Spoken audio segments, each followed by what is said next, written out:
is Linh Nguyen, and my co-host is Edward Thomas. Edward Thomas, aka the Green Thumb, aka the Hulk, aka Mr. What's the compost called? Bokashi. Bokashi, Mr. Bokashi. Mr. Bokashi. My name is Edward Bokashi-san. So have you guys guessed yet what our topic is? Probably not. They're like, Bokashi, what? Is that like a martial art? Yeah. In the dirt. Ed wishes. I wish. Oh, I'm so cool. And then Mr. Sorry, Bokashi. I'm a black belt in Bokashi. People are like, oh, really? What can you do? I don't talk about it. I don't like to brag. Exactly. You cannot take it. Exactly. You wouldn't know what Bokashi was.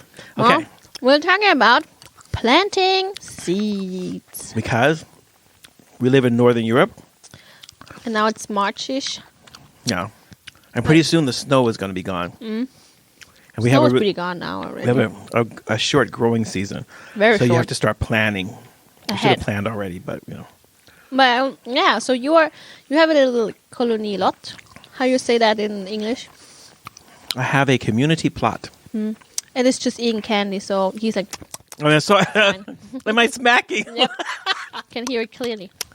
This is really good. He turned into Homer Simpson in like 2 seconds. Duh. Black Homer Simpson. In March. Homie. You know when we were... when my daughter and me, we were in the hospital the other day because she got hurt, and there was a big picture or poster with all the Simpsons. Yeah. And I put, look, Naomi, this is Mom. March. Yeah. This is Dad, Homer. This is you, Lisa. And then this is your little brother, like the baby. No. I was like, but it's a girl. I'm like, I can still be your brother. It's just a cartoon. It's not real. She's like, you're messing me up. I thought they were real people. I've talked to them all the time. Anyway, so Okay. how many years have you had the lot? Well, this particular lot that I've had, I think I've had it for let's see. We've lived in our house 5 years. I had it 3 years, so it must be 8 years now. Wow. I know. Isn't it like running out of nutrition soon? No, because Oh. since it's organic, which means that as the Blah, blah, blah, blah. as the nutrients are being extracted by the plants growing, we have to add nutrition back into the soil, and that's where Bokashi comes in. Okay, so now tell our The stupid audience. You have to. For those of you who don't know, composting is a really crucial key to organic gardening. And one of the best ways to compost is with Bokashi, it comes from Japan. And so normal composting is aerated, which means that, so the things are breaking down. As they're breaking down, then they're using up oxygen in order to break things down, which releases carbon dioxide into the air. Bokashi, which is fermentation using lactobacteria. And so what happens is that because it's fermenting, it's in the absence of oxygen, and it binds carbon And dioxide. it makes alcohol. No, you wouldn't want to drink that. Oh. The juice that comes off, you don't want to spill it on anything because it's so strong. Disgusting, It yeah. stains, and the whole house smells like that. Oh. So that's the only thing. The bad part is when I have to drain my Bokashi. You will do it outside, though. No, it's wintertime now. I have it inside in the kitchen, right on the counter with all the food. And it's like, oh my gosh, it smells like, what are you doing in here? I'm like, it's Bokashi. I don't know why you do that Bokashi stuff. And then, so because I'm really into it. And so she threw some orange peels into a garbage can. I'm like, Annette! What are you doing? Look in the garbage can. You make me dig out the garbage. She's like, don't dig in the garbage can because our window's open and so all the neighbors can see our kitchen. And they walk past. I got my hand in the garbage can taking out these. I'm like, look at these peels. These go into the Bokashi. Stop it. You don't want to fill the landfill. They're going to go back into the dirt and they're going to make dirt for the worms so they can make poop. She's like, oh my, you're so fanatic about this stuff. I'm like, don't throw away the coffee grind. So this is the thing. So when Annette's making coffee, and she always puts the coffee thing with the coffee grind, she always puts it into the garbage can. And Like Brennbart? Yes. Why? Because my wife does not understand organic gardening. She doesn't understand. This is my passion in life, is to produce organic food so she can be healthy. It's love. And she's throwing my love away every time she throws away orange peels and coffee grinds into the garbage can. Because they go into the Bokashi bag. You put your little Bokashi stuff on there. And then, so I have a whole system. So I have coffee grinds on the side. And then I take the milk cartons, not the milk cartons, the egg cartons. So we can't throw away egg cartons either because I grind those up to make like little strips of paper that goes into the Bokashi. Does it help?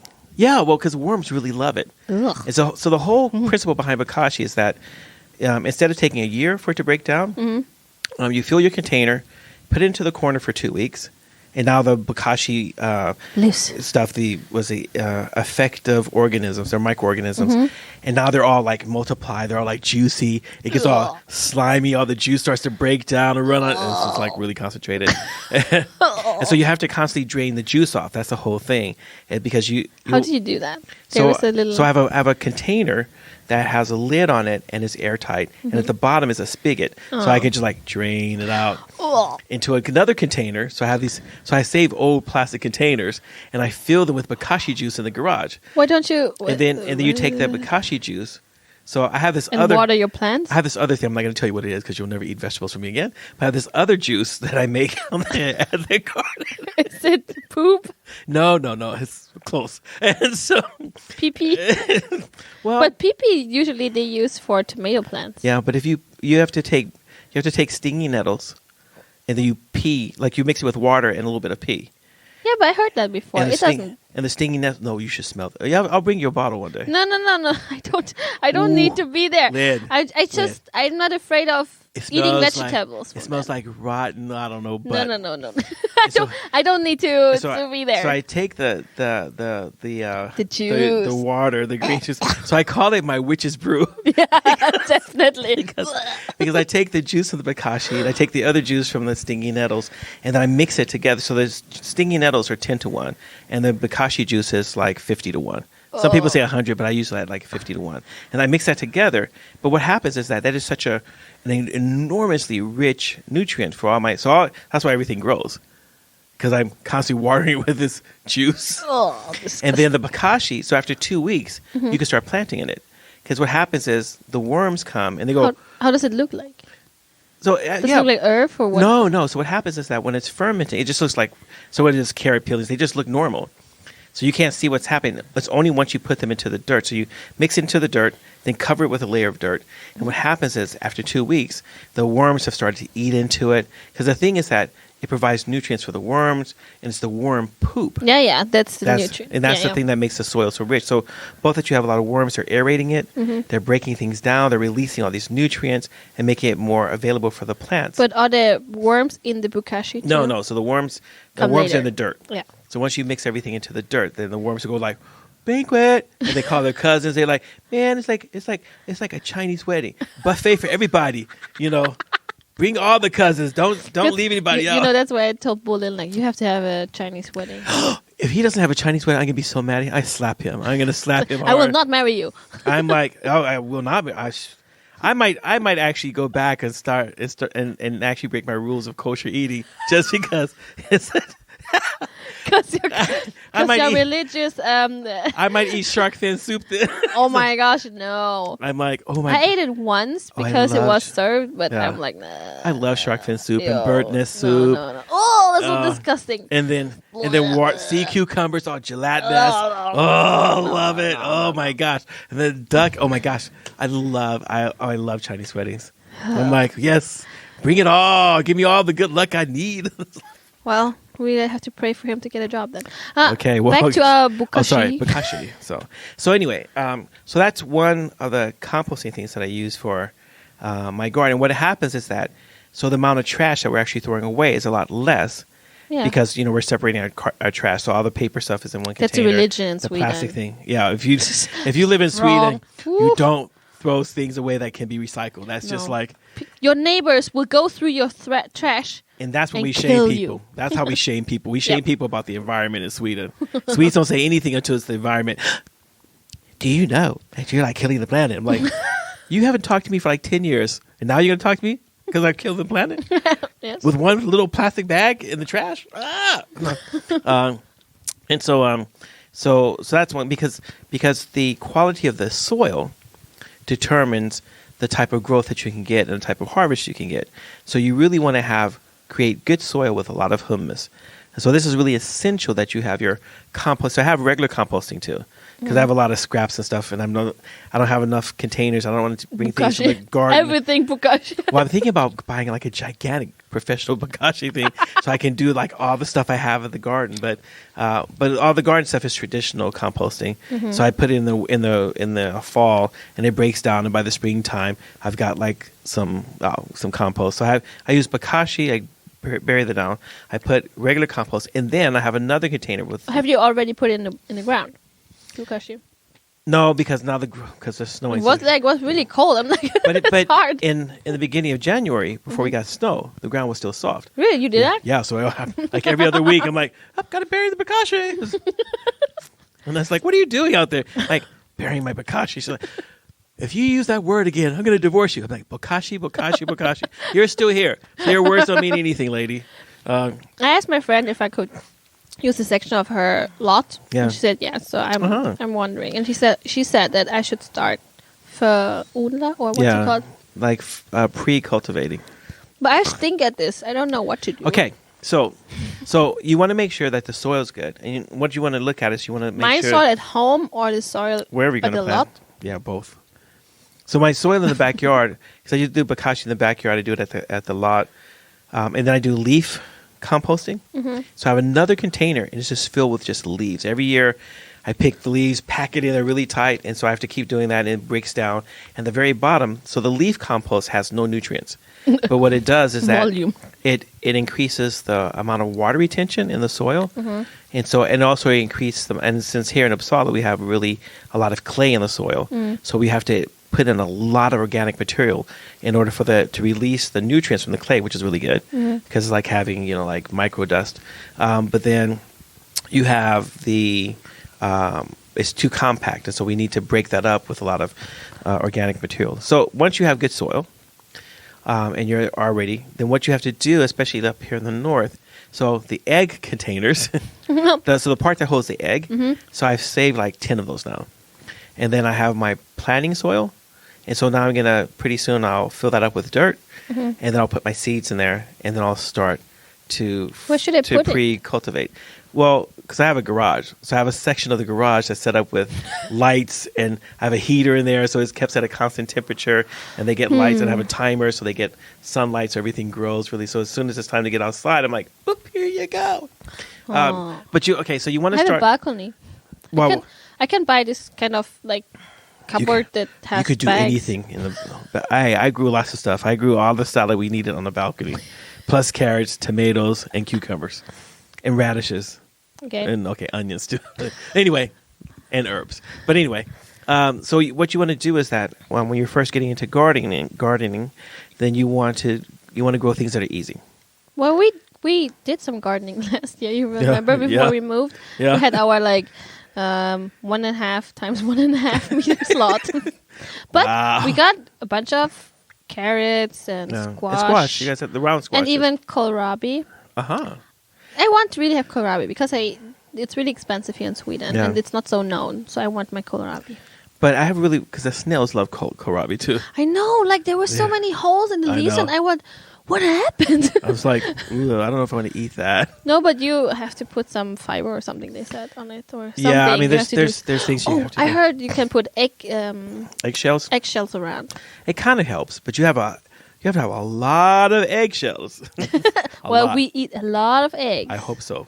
Because today we broke 5-6 eggs. So you have to save your eggshells. So what I do is I save my eggshells. When I get enough of them, I bake them in the oven for an hour. Why? Take them out, put into my... because things like in the tomato family... No, in the tomato family, they really need a lot of extra calcium. And so I have to... And so the calcium is in the shell. Once you bake it, it makes it easier for it to break down the soil. Yeah.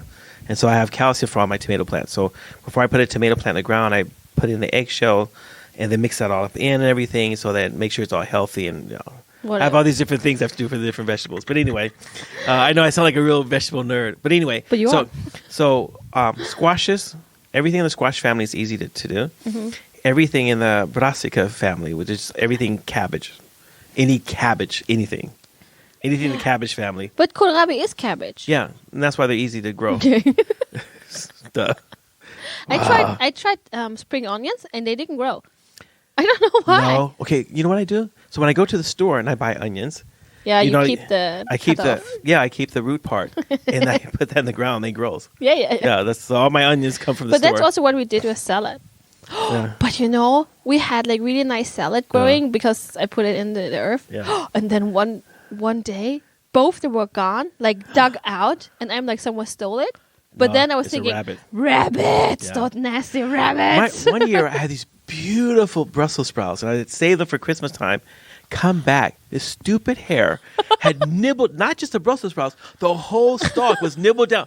I tell you, if I had a gun, My mom do. said, "Why don't you shoot them and eat them?" And I'm like, "I don't know if that's legal."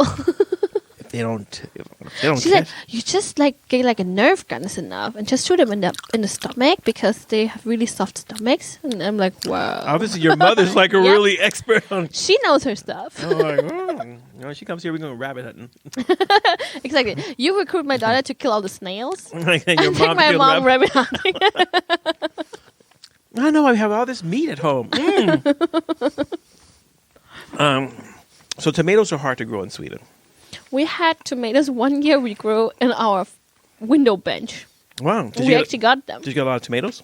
Okay. But the thing is, I think we were gone for the summer, so we gave the plants to my brother-in-law's ex-girlfriend, and she took care of them, and she had a lot of tomatoes. Wow. We didn't get much, but it's fine. But it was really hot window too. It was like really warm. it has to be really warm. Yeah. But squash. So I use pickling cucumbers because I always have to do pickles and stuff. You have to. Someone orders you to make pickles. Yeah, my stomach. Normie loves pickles. Really? Oh well, I'll make extra pickles this year. Extra small ones. Oh well, sorry. She likes pickles. But we have, so I have a lot of things in the cabbage family, both Western and Asian cabbage Chinese things. cabbage. Yeah, like I have. Bok choy! No, but gailan. Bok choy is really hard because you have to do it early enough, and so I didn't know it was a hole, and so I had this fiber thing over the bok choy. I didn't know it was a hole in there, and that stupid. So there's this caterpillar, this butterfly, the cabbage butterfly. Oh, It's no. a beautiful little white butterfly, flies around and lays its eggs, and you can't even see these little monster caterpillars in there. But they will eat your whole plant like overnight. They're just like, it's them and these things that are called, beautiful. and these little black things. But I don't know what they're called in English, but in Swedish they're called ljudloppar. Ugh. So it's called like earth fleas, but they kind of look like fleas. But they're also really bad for cabbage. They love cabbage things. So we have to plant the cabbage. Everything in the cabbage family has to be planted early in the springtime. So that's why you want to start it now. My kohlrabi. Yeah, like kohlrabi, you should start it now. Okay. So I'll that go you home and do that. so you can harvest it before summer comes, because that's when all these other things come Before up. summer comes. Yeah. So cabbage things you want to be able to harvest them right in the beginning of June. Sorry. Like July is the middle of summer. Like in May, preferably if you can. So the earlier you but start. it depends on like the season, how warm it is and stuff. Nay, because things in the cabbage family they can tolerate some cold and Yeah, some but frost. when do you put them out? I would do it now. So right now I would take my egg carton. Yeah, but I mean out in the earth. Outside. No. Now the ground has to be at least 10 degrees or something. Yeah. The temperature of the ground. Plus. So I usually wait until. But usually what I do is like I'll take stuff out in the morning time, and then when I come home at night, then I put everything away. So once my plants get about this tall, which is about I don't know a centimeter. This is not. It's a decimeter. Decimeter. Okay. Yeah, I'm not really good with the metric system. I'm like.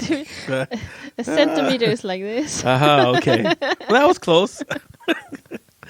And once they get kind of tall, then I'll start to get them ready to transition outside. Because usually inside is really warm, and it's like a shock if they just put them outside. So if you can, it's called schooling. If you get them used to it, and then they'll be ready. But yeah, anything in the cabbage family, anything in the squash family, Tomatoes are hard. Tomatoes, yeah, What because about Brussels sprouts? but They're the also cabbage. Yeah, Yeah. they're in cabbage family. That's So funny about that. like tatsoi, gailan, there are all these kind of like Asian things. I mean, they're like, and they grow. So I always plant those early. I plant dill early. Oh, dill. Dill Yeah. is fun. But then things like eggplant. So eggplant takes a long time. That's hard. So I have to start eggplant now so I can have a harvest in summer. I only like the small eggplants that are pickled. Really? Like the round ones? I like the So really Asian. long purple ones. I like the Japanese ones. I hate the long purple Oh, I ones because love they're them. bitter. Bitter. Ish. And then things like, so there's a plant called a tomatillo, but I have to plant that now so I can get a harvest later, or things like okra. So things that take Oh, okra. a long time. Like That's African. one year I tried to do sweet potatoes. Yeah, how did that go? Well, I don't know, because I never got a chance to dig them up before the frost came. Oops. Well, not so well then. So I don't know. And nothing was left over after the next year. I'm like, all the worms ate them. I was like, oh, okay, I guess so. So it was But the nothing. plants, I mean, it worked really well. So I had one sweet potato, and I kept taking out the little suckers, and I put them in water, and they would root. And so I had tons of sweet potato plants. So I do that with like my basil and stuff. I keep making cuttings of basil, so I just get one basil plant, and then I end up with like 50 basil plants, in the summer. So You can give me one. yeah, I give you And put basil. it on my balcony. Yeah, so I love basil, so I grow. But I think Nomi is the worst Yeah, of why? these insects because she goes around and just picks stuff and eats it. Wow. Because if you show her once Yeah. that you can eat it, she'll be just running around eating that. She's like, haha, free food.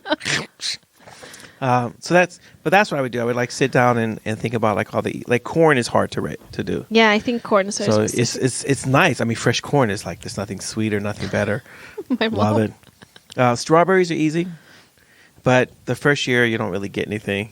So why bother? But the third year, when you have strawberries, so the second year you get a fairly decent harvest, but the third and fourth year, you get like a lot, and then you start all over again. Or you if you have plants that have trailers, you just let them start a new trailer. Then, so you do it in seasons, so you always get strawberries. But So do you feel like that planting seeds is like a metaphor for life? yeah, well, it's therapy. So what I found is that when I'm planting things, I'm quiet. Like I talk now, I just talked 25 minutes or whatever. About plants. When I'm out there in my garden, sometimes I listen to music, sometimes I don't. I just stare. And so it's one of the most relaxing things for me to do. And I love digging in the dirt. Even Some- when it's hot in the sun. Yeah, but I could be out there for like 12 hours. What? Yeah, and just like time just flies away, or like because, I mean, some of the things that I do are like rhubarb. That's easy. Yeah, It rhubarb just is really grows. easy. It just grows. Like I don't have to do anything. It's just I threw a little fertilizer down in the fall, and it just comes back up every year. I'm like, huh, okay. I have rhubarb for the whole summer, so I do all kinds of rhubarb stuff. But rhubarb and gooseberries, so krusbär. So that's what you should do. You should always have a couple of like All. things that you All don't have things. to do anything because. Otherwise, it's not fun. Otherwise, it's a lot of work. But you have to clip them. You have to water. You have to watch for. I mean, there's a type of caterpillar that attacks Yeah, there's so many different insects out there. You're just like constantly every day. It's like the war against insects, like the war on drugs. It never ends. But things like my asparagus. Asparagus are a lot of work. Are you having asparagus? Yeah. Oh every my year. gosh. Yeah. It's a lot of work. So, and they're good for like 25 years, and then you have to dig them up. You can't put anything else. That's it. Yeah, you have to dig this long trench. And you fill it with tons of Dirt. like this much compost, and then sand, Yeah. and then they're I've seen it on TV in Germany Yeah. a lot. They always talk about the Yeah. immigrants coming, cutting them. And they say, "Oh my gosh, all the asparagus is going to rot in the ground because of Corona. No one can come and dig our Wow. asparagus." I'm like, what about Germans? If you pay them better, or Ed, I'll go to Germany and cut all the asparagus I need and come back here. all you need, but they like tons and tons and tons and tons of asparagus. That sounds like a heavenly dream, a field of asparagus.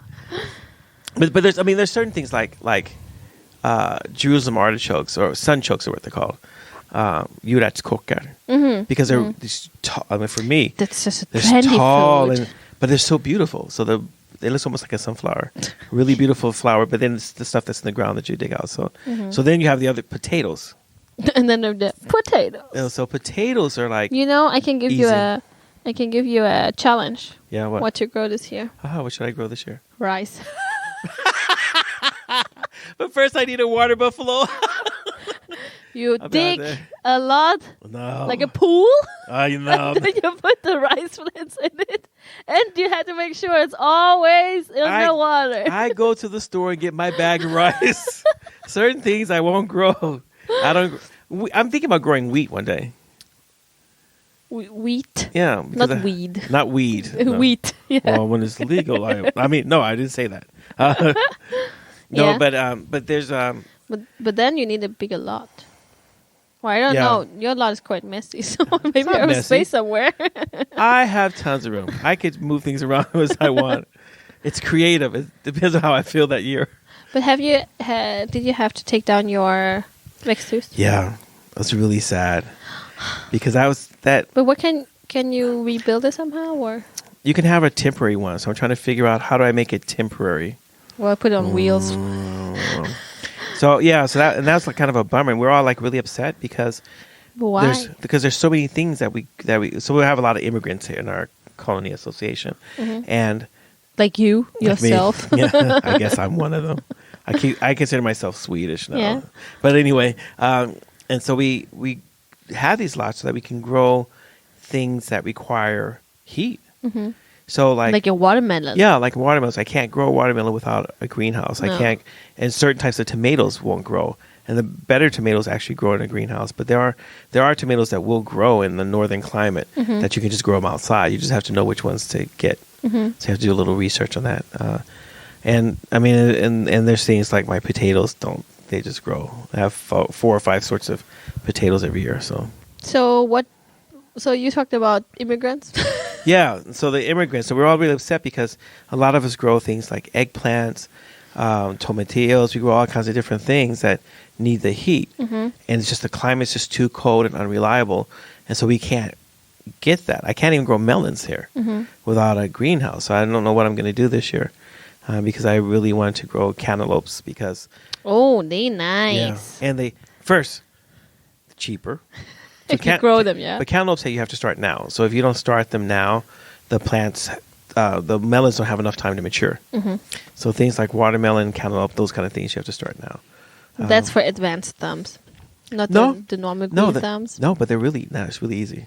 You just have to start it early enough, and then you have to just create a box that's going to hold the heat. So you have to buy stuff that's going to keep the dirt warm, and a mini greenhouse, which I happen to have a couple of those, but you keep like a mini greenhouse, and so it keeps it all nice and warm and toasty because it needs like 20 degrees all the time. So Okay, thank you, Ed, for sharing your knowledge on planting seeds. yeah, I know. We didn't say anything funny today, though. What? You are all up into your dirt, Bokashi. I know. Plants. Okay, Tomato. Composting was probably really funny. If you want to know more about Planting seeds. about ecological growing, you can grow if you have a balcony. You don't need to have a lot like I do. You can grow inside your house. You can put now they have stuff you can just hang on a wall. You grow stuff. I mean, all herbs you should never buy herbs. Because all herbs you can just grow, and it's really easy, and it's really easy to learn how to trim them. Salad you should never buy. So I didn't even mention salad, but salad is one of the easiest things to grow. 4 or 5 types of salad, and then you have a really great salad all the time. And don't cut it. Only pick the outer leaves of the salad. Yeah, and just then it'll just keep growing. So it's like woo. But so there's lots. Anything in the onion family grows like crazy. Leeks are hard. So Purdy lurk. Those are a little bit harder. But otherwise, most regular onions. I'm never happy with garlic because I can never get my garlic to be big like it is in the store. I don't know what they do. I'm like, I was going to say something really mean, but I can't say it because I was going to say I need to find prisoners to plant my garlic. Oh my gosh, Ed. Okay, it's time for us to end now because you were you were getting out of line. I'm getting out of line, exactly. I need to be spanked. Spank me, Lynn. Okay, I don't mean it that way. Thank you guys for listening. No, do we have to to go. Okay, thanks for listening, everyone. Please write us and let us know what do you How want to your know more about. Bokashi is going. Yes, if you want to know more about Bokashi, let us know. We can help you out. Thanks for listening. Bye. Bye.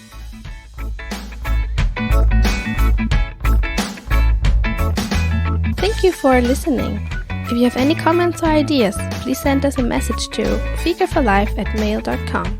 Fika, F-I-K-A. This was the Fika for Life podcast with Linh and Edward Thomas, and we hope to hear you again.